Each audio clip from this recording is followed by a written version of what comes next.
ಗುರುವಿನ ಮಹತ್ವವನ್ನು ಹೇಳುವಂಥ ಈ ಶ್ಲೋಕವನ್ನು ನೋಡಿ. ನಾ ಗುರೋರ್ ಅಧಿಕಂ ತತ್ವಂ. ಗುರುವಿಗಿಂತ ಅಧಿಕವಾದಂಥ ದೊಡ್ಡದಾದಂಥ ತತ್ವ ಯಾವುದೂ ಇಲ್ಲ. ನಾ ಗುರೋರ್ ಅಧಿಕಂ ತಪಂ. ಗುರುವನ್ನ ಮೀರಿದಂಥ ಯಾವ ತಪಸ್ಸು ಇಲ್ಲ. ನಾ ಗುರೋರ್ ಅಧಿಕಂ ತತ್ವಂ ನಾ ಗುರೋರ್ ಅಧಿಕಂ ತಪಃ ತತ್ವಂ ಜ್ಞಾನಾತ್ ಪರಂ ನಾಸ್ತಿ. ಯಾವ ತತ್ವ, ಯಾವುದೇ ತತ್ವಜ್ಞಾನ ಅಥವಾ ಯಾವುದೇ ಜ್ಞಾನ ಗುರುವನ್ನ ಬಿಟ್ಟು ಗುರುವನ್ನ ಮೀರಿದಂಥದ್ದು ಯಾವುದೂ ಇಲ್ಲ. ಆದ್ದರಿಂದ ತಸ್ಮೈ ಶ್ರೀ ಗುರವೇ ನಮಃ. ಅಂತಹ ಗುರುವಿಗೆ ನಾನು ನಮಸ್ಕರಿಸ್ತೀನಿ. ಅಂದರೆ ಸಕಲ ಜ್ಞಾನವನ್ನು ನೀಡುವಂತಹ, ಆತ್ಮೋದ್ಧಾರವನ್ನ ಮಾಡುವಂತಹ ಆ ಸದ್ಗುರು ಏನಿದ್ದಾನೆ ಅವನಿಗೆ ನಮಿಸಿಯೇ ಮುಂದಿನ ಎಲ್ಲದನ್ನೂ ಕೂಡ ಮಾಡಬೇಕಾದಂಥದ್ದು, ನೆನೆಯಬೇಕಾದಂಥದ್ದು ಅಂತ ಹೇಳಿ ಈ ಶ್ಲೋಕದ ಅರ್ಥ. ಶ್ರೀಯುತರಾದ ಡಿ.ಎಸ್. ಸೋಮಶೇಖರ್ ಪುರಾಣಿಕ್, ತೀರ್ಥಹಳ್ಳಿ. ಮೂಲತಃ ಸಖರಾಯ ಪಟ್ಟಣದವರೇ ಆದ ಇವರು ಗುರುನಾಥರೊಂದಿಗಿನ ಆಧ್ಯಾತ್ಮಿಕ ವಿಚಾರಧಾರೆಗಳ ಸರಣಿಗಳನ್ನು ಮುಂದುವರೆಸುತ್ತಾರೆ. ಸ್ವಾತ್ಮಾರಾಮಂ ನಿಜಾನಂದಂ ಶೋಕಮೋಹ ವಿವರ್ಜಿತಂ ಸ್ಮರಾಮಿ ಮನಸಾ ನಿತ್ಯಂ ಶ್ರೀ ವೆಂಕಟಾಚಲದೇಶಿಕಂ. 5-6 ಜನ ಸೀನಿಯರ್ಸ್ ಇದ್ದಾರೆ, ನಾನೆಲ್ಲಿ ಪ್ರಿನ್ಸಿಪಾಲ್ ಆಗೋದು? ನನಗೆ ಅವೆಲ್ಲ ಗೊತ್ತಿಲ್ಲ, ಕಾಲ ಅದನ್ನು ಹೇಳುತ್ತೆ ನೋಡು ಅಂತಂದರು. ಆಯಿತಾ. 2010 ಜುಲೈನಲ್ಲಿ ಗುರುಗಳು ದೇಹತ್ಯಾಗ ಮಾಡಿದರು. ಆಮೇಲೆ 2012 ಬಂತು. 2012 ನನಗಿಂತ ಸೀನಿಯರ್ ಇದ್ದವರು ಏನು ರಿಟೈರ್ ಆದರು. ಯಾರು ಮತ್ತೆ ಪ್ರಿನ್ಸಿಪಾಲ್ ಆಗಬೇಕಾಯ್ತು? ನನ್ನಿಂದ ಮೇಲ್ಗಡೆ 6 ಜನ ನಮ್ಗೆ ಯಾರಿಗೂ ಬೇಡ ಅಂತ ಬರ್ಕೊಟ್ರು. ಮ್ಯಾನೇಜ್ಮೆಂಟ್ನವರು ನೀವು ಆಗಿ ಪ್ರಿನ್ಸಿಪಾಲ್ ಅಂತ ನನ್ನನ್ನು ಕೇಳಿದರು. ಆಗ ಗುರುಗಳ ನೆನಪಾಯಿತು ನನಗೆ. ಗುರುಗಳು ಸದಾ ನೆನಪಿನಲ್ಲಿ ಇದ್ದೇ ಇದ್ದರು. ಆ ಘಟನೆ ಅವ್ರು ಹೇಳಿದಂಥದ್ದು ನಾನು ಮಾರ್ಚ್ 31ನೇ ತಾರೀಕು ಭಾಳ ಮುಖ್ಯವಾದಂಥದ್ದು. ಆಯಿತಾ. ಮಾರ್ಚ್ 31 ನನಗೆ ಸಚ್ಚಿಗೆ ನಿಮಗೆಲ್ಲ ಭಾಳ ಮುಖ್ಯವಾದಂಥದ್ದು. ಜುಲೈ 30 ಅವರು ಜುಲೈ 31 ಸಚ್ಚಿ ಹುಟ್ಟಿದಂಥದ್ದು. ಅಕ್ಟೋಬರ್ 31 ನಾನು ಹುಟ್ಟಿದಂಥದ್ದು. ಮಾರ್ಚ್ 31 ನಾನು ಪ್ರಿನ್ಸಿಪಾಲಾಗಿ ಚಾರ್ಜ್ ಇದನ್ನೆಲ್ಲ ತಗೊಂಡಂಥದ್ದು. ಹೀಗೆ ಅವರು ಅದನ್ನು ಕಾಣ್ತಾ ಇದ್ದಂಥ ರೀತಿ ಇದೆಯಲ್ಲ, ಇದೆಲ್ಲ ಹೇಗೆ ಸಾಧ್ಯ ಅಂತನ್ನುವಂಥದ್ದು ಅದ್ಭುತವಾದಂಥದ್ದು. ಅವರ ಅಜ್ಜನ ಮನೆ ಇಲ್ಲಿ ನಾನು ಮಾತಾಡ್ತಾ ಹೇಳಿದ್ನಲ್ಲ, ಗಂಟೆ ಶ್ರೀನಿವಾಸರಾಯರು ಅಂತೇಳಿ ಅಂತ. ಅವ್ರ ಮನೆ ನಂಜುಂಡಯ್ಯನವರು ಅಂತ. ಅವರು ಸುಮಾರು 1970 ಹೊತ್ತಿಗೆ ಅದನ್ನು ಕೊಂಡ್ಕೊಂಡ್ರು. ಅವ್ರ ಮನೆ ಆಯ್ತು ಅದು ನಂಜುಂಡಯ್ಯನವ್ರ ಮನೆ ಅಂತ. ಆಮೇಲೆ ಹೇಳೋಕ್ಕೆ ಶುರು ಮಾಡಿದರು. ಆದರೆ ಮೂಲದಲ್ಲಿ ಅದು ಗುರುಗಳ ಅಜ್ಜನ ಮನೆ, ಅದು ಶ್ರೀನಿವಾಸಯ್ಯನವ್ರ ಮನೆ. ಅವ್ರ ಮನೆ ಹಿಂಭಾಗದಲ್ಲಿ ಒಂದು ಪಾರಿಜಾತದ ಗಿಡ ಇತ್ತು. ಎಷ್ಟು ಬಹುಶಃ 70-80 ವರ್ಷದ ಹಳೆಯ ಮರ ಅಂತ ಕಾಣುತ್ತೆ. ನಾವು ಸಣ್ಣ ಹುಡುಗರಾಗಿದ್ದಾಗಲೂ ಆ ಪಾರಿಜಾತದ ಗಿಡ ನಾವು ನೋಡಿದ್ದು. ಅದರಿಂದ ಒಂದು ದಿನ ನಾನೇನು ಮಾಡಿದೆ ಅಂದರೆ ಒಂದಿಷ್ಟು ಹೂಗಳನ್ನು ತಗೊಂಡು ಬಂದು ಗುರುಗಳ ಮನೆಗೆ ಪ್ರವೇಶ ಮಾಡಿದವರು ಏನೇ ಅದು ಕೈನಲ್ಲಿ ಅಂತಂದರು ಗುರುಗಳು. ನಾನು ಪಾರಿಜಾತನ ತಗೊಂಡು ಬಂದಿದ್ದೀನಿ ಗುರುಗಳೇ. ಹೌದಾ, ಎಲ್ಲಿಂದ ತಂದೆ ಅಂತಂದು. ಅದೇ ಅದು ನಿಮ್ಮ ಅಜ್ಜ ಅವ್ರ ಮನೆ, ಅದೇ ನಂಜುಂಡಯ್ಯನವ್ರ ಮನೆ ಇದೆಯಲ್ಲ, ಅಲ್ಲಿಂದ ತಗೊಂಡು ಬಂದಿದ್ದೀನಿ. ಅದನ್ನು ಇಲ್ಲಿಗೆ ಅದಕ್ಕೆ ತಗೊಂಬಂದೆ ಅಂಥೇಳಿದರು. ಅಲ್ಲ, ಪಾದಕಿಗೆ ಅರ್ಪಿಸೋಣ ಅಂಥೇಳಿ ಇಂಥ ತಂದೆ ಅಂಥೇಳಿ ಅಂತ. ನೀನು ಬೆಳೆದಿರೋದ ಅಲ್ವಾ? ನೀನು ಬೆಳೆದಿಲ್ಲದೆ ಇರೋ ಅಂಥದ್ದನ್ನು ತಗೊಂಬಂದು ಅರ್ಪಿಸ್ಬೇಕನೆಯ ಅಂದರು. ನನಗೆ ಏನು ಹೇಳಬೇಕು ಅಂತ ಗೊತ್ತಾಗಲಿಲ್ಲ. ನೋಡಯ್ಯ, ನಮ್ಮ ಆರ್ಜನೆ ಯಾವುದಿದೆ ಅದನ್ನು ಮಾಡಬೇಕು ಕಣಯ್ಯ. ಹೂವು ಚೆನ್ನಾಗಿದೆ, ಪರಿಮಳಯುಕ್ತವಾಗಿದೆ. ಆ ಮನೆಗೂ ನಮಗೂ ಸಂಬಂಧ ಇದ್ದಿರ್ಬೋದು, ಅದೆಲ್ಲ ಮುಖ್ಯ. ನಿನಗೂ ಆ ಜಾಗದಲ್ಲಿ ಬೆಳೆದಂಥ ಹೂಗೂ ಯಾವ ಸಂಬಂಧನಯ್ಯ? ನೀನು ಕೊಂಡ್ಕೊಂಬರೋದು ಬೇರೆ, ನಾನೇನು ತಿಳ್ಕೊಂಡಿದ್ದೆ ಅಂದರೆ ಅವರ ಅಜ್ಜನ ಮನೆಯ ಅಂಗಳದಲ್ಲಿ ಬೆಳೆದಂಥ ಹೂವು ಅಂತಂದರೆ ಅವ್ರಿಗೆ ಅದು ಒಂಥರ ಪ್ರಿಯವಾಗ್ಬೋದು ಅಂತನ್ನುವಂಥ ಭಾವನೆ ನನಗೆ ಇದ್ದಂಥದ್ದು. ಆದರೆ ಅವರು ಅದು ಎಲ್ಲವುದನ್ನು ಮೀರಿದಂಥವ್ರು, ಎಲ್ಲ ಭಾವಬಂಧನಗಳನ್ನು ಮೀರಿದಂಥವ್ರು. ಆದ್ದರಿಂದ ನಿನ್ನ ಶ್ರದ್ಧೆ ಅಂತನ್ನುವಂಥದ್ದು ನಿನ್ನ ಪರಿಶ್ರಮದಿಂದ ಮೂಡಿ ಬಂದಿರಬೇಕು ಕಣಯ್ಯ. ನನಗೆ ಕಣ್ಣಲ್ಲಿ ದಡ ನೀರಿಳಿದ್ಬಿಡ್ತು. ಅಂದರೆ ಪಾದಕಿಗಳಿಗೆ ಆ ಹೂವನ್ನು ನೀನು ಇಡೋದು ಬೇಡ ಅಂತನ್ನೋದನ್ನು ಅವ್ರು ಹೇಳ್ದಂಗೆ ಆಯಿತು. ಆಯಿತಾ, ನಾನು ಮತ್ತೆ ಒಳಗೂ ಹೋಗಲಿಲ್ಲ. ಆ ಹೂವು ಎಲ್ಲಿಂದ ತೊಗೊಂಬಂದಿದ್ದೆ ಅಲ್ಲಿಗೆ ತೊಗೊಂಡೋಗಿ ಹಾಕ್ಬಿಟ್ಟೆ ನಾನು. ಇದು ನನ್ನ ಮನಸ್ಸಿನಲ್ಲಿ ತುಂಬ ಆಲೋಚನೆಗೆ ನಂಗೆ ತೊಡಗಿಸ್ತು. ಇದು ಈ ಘಟನೆ ನನ್ನ ಮನಸ್ಸಿನ ಮೇಲೆ ತುಂಬ ಪರಿಣಾಮ ಬೀರ್ತು. ಮತ್ತು ಏನು ಮಾಡಬೇಕು, ಹೇಗೆ ಮಾಡಬೇಕು ಅಂಥದ್ದು ನನ್ನ ಒಳಗೇ ಕೆಲಸ ಮಾಡ್ತಾಯಿತ್ತು. ನಾನು ತೀರ್ಥಹಳ್ಳಿನಲ್ಲಿ ಮನೆ ಕಟ್ಟಿದೆ ಅಂತ ಹೇಳಿದ್ನಲ್ಲ, ಅದು ತುಂಗಾ ನದಿ ದಡದಲ್ಲಿ ಕಟ್ಟಿರೋವಂಥ ಮನೆ. ಆ ಮನೆ ಕಟ್ಟಿದ ನಂತರದಲ್ಲಿ ನಾನು ಮಾಡಿದಂಥ ಮೊದಲನೇ ಕೆಲಸ ಏನು ಅಂತಂದರೆ, ನಮ್ಮನೆ ಹಿತ್ತಲಲ್ಲಿ ಪಾರಿಜಾತದ ಗಿಡನ ನೆಟ್ಟಂಥದ್ದು. ಆ ಪಾರಿಜಾತದ ಗಿಡ ದೊಡ್ಡದಾಗಿ ಅದು ಬಿಟ್ಟಂಥ ಮೊದಲನೆಯ ಹೂವೇನಿದೆ, ಕೆಲವು ಹೂಗಳನ್ನು ಅದು ಬಿಟ್ಟಿತ್ತು, ಅದನ್ನು ತಗೊಂಡು ಬಂದು ಗುರುಗಳ ವೇದಿಕೆಗೆ ಸಮರ್ಪಣೆ ಮಾಡಿದೆ. 13 ಇರ್ಬೋದು ಅಂತ ಕಾಣುತ್ತೆ. ಗುರುಗಳಿಗೆ ಹೇಳಿದೆ ನಾನು. ಅವತ್ತು ಹೇಳಿದ್ರಿ ಗುರುಗಳೇ, ಇವತ್ತು ನಾನೇ ಪಾರಿಜಾತನ ಬೆಳೆದು ನಿಮಗೆ ತಂದಿದ್ದೀನಿ, ಸ್ವೀಕಾರ ಮಾಡಿ. ಈ ದೇಹದಲ್ಲಿ ನಾನು ಇರುವವರೆಗೆ ಇಲ್ಲಿಗೆ ಮಾತ್ರ ನಾನು ಸೀಮಿತ ಕಣಯ್ಯ. ಈ ದೇಹ ಬಿಟ್ಟ ಮೇಲೆ ನಾನು ಸರ್ವಾಂತರ್ಯಾಮಿ ಅಂತ ಹೇಳೋರು ಗುರುಗಳು. ಎಲ್ಲ ಕಡೆಯಲ್ಲೂ ನನ್ನ ಸಂಚಾರ ಇರುತ್ತೆ. ಹಾಗಾಗಿ ಗುರುಗಳಿಗೆ ಅದು ಸಮರ್ಪಣೆ ಅಂಥೇಳಿ ಅಂತ ನಾನು ಅದನ್ನು ಸಮರ್ಪಿಸಿದೆ. ಇನ್ನೊಂದು ಘಟನೆ ಹೇಳಿಬಿಡ್ತೀನಿ, ಯಾಕೆಂದ್ರೆ ಅದು ಭಾಳ ಮುಖ್ಯ ಅಂಥೇಳಿ ಅಂತ ನನಗೆ ಅನಿಸಿದೆ. ಇಲ್ಲಿ ದತ್ತಾತ್ರೇಯವರೇ, ನಾನು ಗುರುಗಳ ಜೊತೆಯಲ್ಲಿ ಇದ್ದಾಗ ನನಗೆ ಆದಂಥ ಅನುಭವಗಳು ಅಥವಾ ಕೆಲವು ವಿಚಾರಗಳನ್ನೇ ಗುರುಗಳೇ ಹೇಳಿದಂಥದ್ದು, ಈ ಥರದ್ದನ್ನು ಬಿಟ್ಟರೆ ನಾನು ಬೇರೆ ಯಾವುದನ್ನು ಕೂಡ ಹೇಳಿಲ್ಲ. ಯಾಕೆ ಅಂತ ಹೇಳಿದರೆ, ಹಾಗೆ ಬೇರೆದನ್ನು ಹೇಳುವಂಥದ್ದು ನನ್ನ ಅನುಭವ ಅಲ್ಲ. ಒಂದು ಬಾಯಿನಿಂದ ಬಾಯಿಗೆ ಬರುವಾಗ ಅದು ಬೇರೆ ಬೇರೆ ರೂಪ ಪಡ್ಕೊಳ್ಳುತ್ತೆ. ಮತ್ತು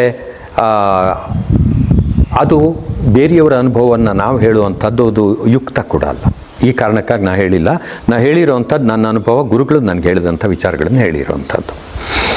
2024ರಲ್ಲಿ 2 ವರ್ಷದ ಹಿಂದೆ ನಾನು ಅಮೇರಿಕಕ್ಕೆ ಹೋಗಿದ್ದೆ. ಅಮೇರಿಕಕ್ಕೆ ಹೋದ 2 ದಿನದಲ್ಲಿ ಹರ್ಪೀಸ್ ಆಗಿಬಿಡ್ಬೇಕಾ ನನಗೆ, ಇಲ್ಲಿಂದ ಹಿಡಿದು ಇಲ್ಲಿವರೆಗೆ. ನಾನು ಬರ್ತೀನಿ ಅಂತ ಹೇಳಿ ನಮ್ಮ ಅಕ್ಕನ ಮಗ ಅಮೇರಿಕಾದಲ್ಲಿ ಯಾವ್ಯಾವತ್ತು ಎಲ್ಲೆಲ್ಲಿಗೆ ಹೋಗಬೇಕು ಅಂತ ಹೇಳಿ ಅಂತ ಫ್ಲೈಟ್ ಬುಕ್ ಮಾಡಿಬಿಟ್ಟಿದ್ದಾನೆ, ಹೋಟೆಲ್ಗಳನ್ನು ಬುಕ್ ಮಾಡಿದ್ದಾನೆ. ಅಲ್ಲಿಗೆ ಹೋಗಬೇಕು, ಬರಬೇಕು, ಇಂಥ ದಿನ ಹೊರಡಬೇಕು, ಹೀಗೆಲ್ಲ 2 ತಿಂಗಳಲ್ಲಿ ನನ್ನ ಪ್ರೋಗ್ರಾಮ್ ಇದ್ದಂಥದ್ದು. ಹೋಗೋದಕ್ಕೆ ಬರೋದಕ್ಕೆಲ್ಲ ಫ್ಲೈಟು ಬುಕ್ ಆಗಿಬಿಟ್ಟಿದೆ. ಇನ್ ಬಿಟ್ವೀನ್ ಏನಿದೆ, ಅಮೇರಿಕಾದಲ್ಲಿರುವಾಗ ಎಲ್ಲ ಪ್ರೋಗ್ರಾಮ್ಗಳು ಫಿಕ್ಸ್ ಆಗಿಬಿಟ್ಟಿದೆ. 2 ದಿನಕ್ಕೆ ಶುರು ಆಗ್ಬಿಡ್ತಿತ್ತು. ನಾವು ಲಾಸ್ ಏಂಜಲೀಸು ಇಲ್ಲಿಗೆಲ್ಲ ಹೋಗಬೇಕು, ಕ್ಯಾಲಿಫೋರ್ನಿಯಾ ಇಲ್ಲಿಗೆಲ್ಲ ಹೋಗಬೇಕು. ನನಗೆ ಹೇಗೆ ಒಳ್ಳೆ ನುಚ್ಚು ಏಳುತ್ತಲ್ಲ ಆ ಥರದಲ್ಲಿ ಎದ್ಬಿಡ್ತು ಇಡೀ ಬಾಡಿನಲ್ಲಿ. 102-103 ಡಿಗ್ರಿ ಜ್ವರ. ಆಯಿತಾ, ಟೆಕ್ಸಾಸ್ನಲ್ಲಿ 40 ಡಿಗ್ರಿ ಸೆಲ್ಸಿಯಸ್ಸು ಹೊರಗಡೆನಲ್ಲಿ, ಬರ ಬಿಸಿಲು. ಮನೆ ಒಳಗಡೆನಲ್ಲಿ AC. ಆ ACನೂ ಇದಕ್ಕಾಗೋದಿಲ್ಲ, ಹೊರಗಡೆ ಹೋದ್ರೆ ಬಿಸಿಲು ಇದಕ್ಕಾಗೋದಿಲ್ಲ. ಏನಪ್ಪ ಇದು ಹೀಗಾಗಿ ಹೋಗ್ಬಿಡ್ತು ಅಂತ ನಮ್ಮ ಅಕ್ಕನ ಮಗ ಮೋಹನ ಅಂತ ಅವನೇ ಕರ್ಸ್ಕೊಂಡಿದ್ದವನು. ಅವನಿದ್ದವನು, ಮಾವ ಇದು ಏನೋ ನೀವು ಬರುವಾಗ 24 ಗಂಟೆ ಫ್ಲೈಟ್ನಲ್ಲಿ ACನಲ್ಲಿ ಬಂದಿಲ್ಲ, ಹಾಗಾಗಿ ಏನೋ ಅಲರ್ಜಿ ಆಗಿರ್ಬೋದು, 1-2 ದಿನದಲ್ಲಿ ಸರಿಯಾಗ್ಬೋದು, ನೋಡೋಣ, ಏನು ಇದು ಮಾಡಬೇಡ, ಯೋಚನೆ ಮಾಡಬೇಡ ಅಂತಂದು ಇದರಲ್ಲಿ ಆ ಕಂಡೀಷನಲ್ಲೇ ನಾವು ಲಾಸ್ ಏಂಜಲೀಸ್ಗೆಲ್ಲ ಹೋಗಿದ್ದೀವಿ. ಆಯಿತಾ, ಹೋವರ್ ಡ್ಯಾಮ್ ಇದನ್ನೆಲ್ಲ ನೋಡ್ಕೊಂಬರೋದಕ್ಕೆ ನನಗೆ ನಿಲ್ಲಕ್ಕಾಗ್ತಾ ಇಲ್ಲ, ಅಷ್ಟು ಒಳಗಡೆನಲ್ಲಿ ಬೇಗುದು. ಅಂತೂ ನಾವು ಮತ್ತೆ ವಾಪಸ್ಸು ಇದಕ್ಕೆ ಬಂದರು, ಡಲ್ಲಾಸಿಗೆ ಬಂದು. ಡಲ್ಲಾಸ್ನಿಂದ ಪ್ಲೇನು ಅಂಥೇಳಿ ಅಂತ ಅಲ್ಲಿ ಅವನಿದ್ದಂಥ ಜಾಗ, ಅಲ್ಲಿಗೆ ಮತ್ತೆ ವಾಪಸ್ ಬಂದು ನನಗೆ ತಡೀಕಾಗ್ತಾಯಿಲ್ಲ ಕಣೋ ಮೋನಿ ಇದನ್ನು ಸಿಕ್ಕಾಪಟ್ಟೆ ಉರಿತಾ ಇದೆ, ಮಗಳೇ ಆಗೋ ಕಾಲ ಅಷ್ಟು ನೋವಿದೆ ಇದು ಅಂಥೇಳಿ ಅಂತ.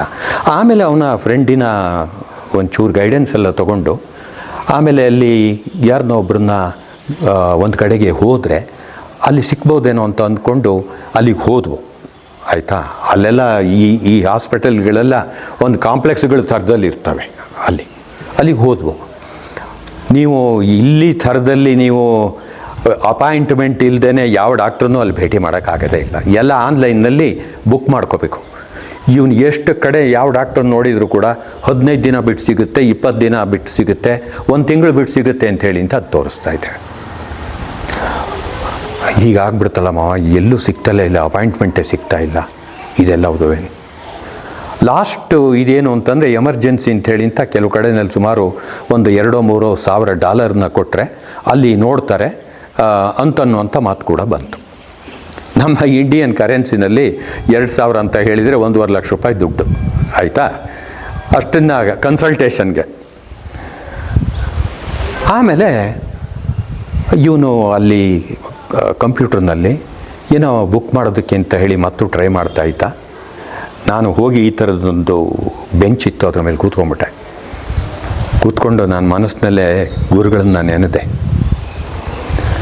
ಗುರುಗಳೇ, ನಾನು ಇಲ್ಲಿಗೆ ಬಂದು ಈ ಥರ ಇದನ್ನೆಲ್ಲ ಅನುಭವಿಸ್ಬೇಕಾ? ಯಾಕಿದು?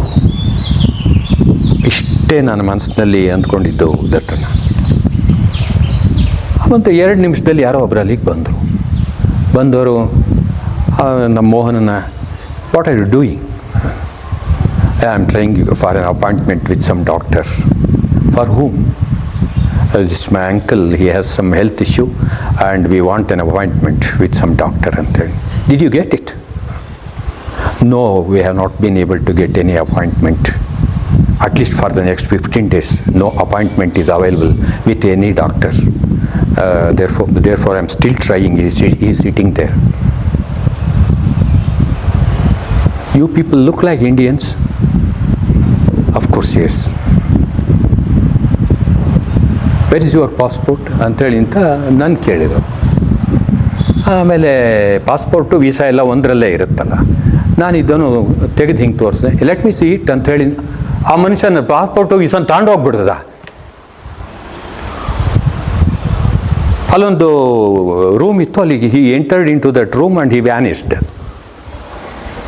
ಎಂಥದೋ money adding fuel to the fire ಅಂತ ಅನ್ನೋ ಥರದಲ್ಲಿ ಈ ಪ್ರಾಬ್ಲಮಿನ ಜೊತೆ ಇವನು ವೀಸಾ ಕೂಡ ತಗೊಂಡು ಹೋಗ್ಬಿಟ್ನಲ್ಲೋ ಅಂಥೇಳಿ ಅಂತ ನಾನು ಕಂಗಾಲಾಗ್ಬಿಟ್ಟೆ. ಆಮೇಲೆ ಒಂದು 10 ನಿಮಿಷ ಆಯಿತು. 10 ನಿಮಿಷ ಆದಮೇಲೆ ಬಾಗಿಲು ಓಪನ್ ಆಗಿ, yes come in, I am a doctor ಅಂತ ಹೇಳ್ದ. Come in, I am a doctor. I was just checking your passport and visa to know its validity and genuineness. Okay, come in ಅಂಥೇಳಿ ಅಂತ. What's your problem? ನಾನು ಹಿಂಗೆ ತೋರಿಸ್ದೆ, ಇನ್ನು ಶರ್ಟನ್ನು ಈ ಕಡೆಗೆ ಬಿಚ್ಚಿಬಿಟ್ಟು ಹಿಂಗೆ ಇದನ್ನೆಲ್ಲ ತೋರಿಸ್ದೆ. ದಿಸ್ ಶಿಲ್ಲಿಂಗ್ಸ್ ಅಂಥೇಳಿ ಅಂತ. ದಿಸ್ ಶಿಲ್ಲಿಂಗ್ಸ್ ಅಲ್ಲಿಯ ಮೆಡಿಕಲ್ ಟರ್ಮ್ನಲ್ಲಿ ಅದನ್ನು ಶಿಲ್ಲಿಂಗ್ಸ್ ಅಂತೇಳಿ ಕರೀತಾರೆ. ನಾವು ಇದನ್ನು ಹರ್ಪಿಸ್, ಸರ್ಪಸುತ್ತು ಹೀಗೆಲ್ಲ ಹೇಳ್ತೀವಿ, ಶಿಲ್ಲಿಂಗ್ಸ್ ಅಂತ.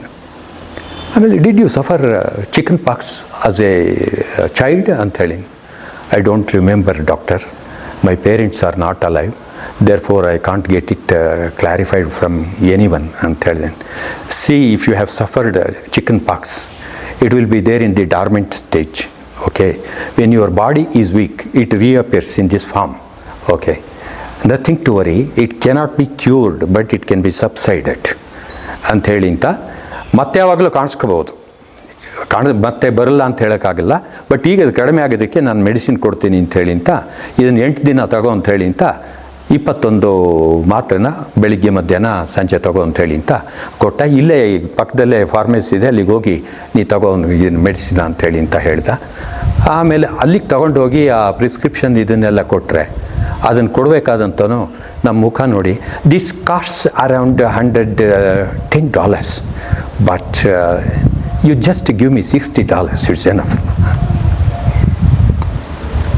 $60 ಕೊಡು ಸಾಕು ಅಂಥೇಳಿ. ನಾನು ಹೌ ಕಮ್ ಅಂತಾನೆ. ನಾವು ಇಟ್ಸ್ ಆಲ್ ರೈಟ್. $60 65 ಎಷ್ಟು ಡಾಲರ್ ಕೊಟ್ಟು ಅದನ್ನು ಈ ಕಡೆಗೆ ತೊಗೊಂಬಂದು ಗುರುನಾಥರು ನನ್ನ ಜೊತೆನಲ್ಲೇ ಇದ್ದಾರೆ ಅಂಥೇಳಿ ಅಂತ ನಂಗೆ ಅನ್ನಿಸ್ಬಿಡ್ತು ದತ್ತಣ್ಣ. ಗುರುಗಳು ಎಲ್ಲೂ ಹೋಗಿಲ್ಲ. ಅವ್ರನ್ನ ಆತ್ಯಂತಿಕವಾದಂಥ ಭಕ್ತಿಯಿಂದ ಅವರನ್ನು ನೆನೆದಾಗ ಅವರು ಬೇರೆ ಬೇರೆ ರೂಪದಲ್ಲಿ ನಮ್ಮ ಸಂವೇದನೆಗೆ ಅವರು ಬರ್ತಾರೆ.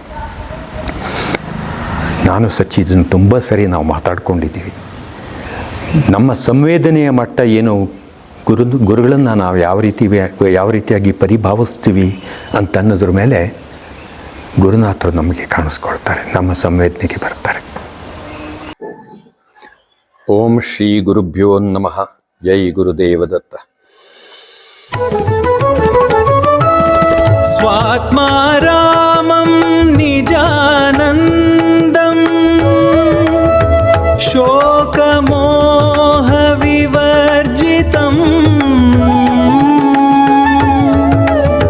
स्मरामि मनसा नित्यं श्रीवेङ्कटाचलदेशिकम्.